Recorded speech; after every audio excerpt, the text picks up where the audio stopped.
The Baffle Game, a story, hidden in plain sight. In a land once known for its liberty, the people were promised freedom, fairness, and a voice.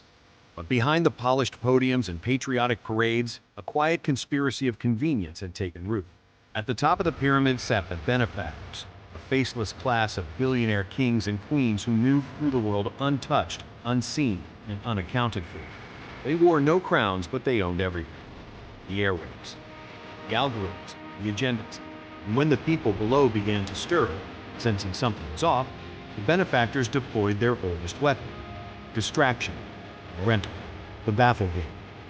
Every morning, the people woke up to headlines screaming, left versus right, red versus blue, woke versus broke, cancel versus conquer. And just beneath those hashtags and hot takes, real moves were made. Billions were moved offshore, shuffled through shell companies in places most citizens had never heard of. Laws were bought, not voted on, their language penned in the back rooms of think tanks funded by unseen hands. Predators were protected with handshakes, hush money, and signed NDAs that silenced the vulnerable. Narratives were sculpted, broadcast by smiling hosts who said only what their owners allowed. The people fought each other over opinions. The benefactors laughed and bought another island. Too busy, too broke, too big. The system didn't need to hide, it simply needed to overwhelm. The people were kept, too busy working multiple jobs to survive. Too broke to build wealth or walk away from their struggle. Too bitter to unite, because their pain had been weaponized into tribalism. They were told it was the other side's fault, always, and it worked. Until glitch appeared. Someone stopped scrolling. Someone stopped shouting long enough to see. Not just one, but many began to notice. Why are both parties protecting the same things?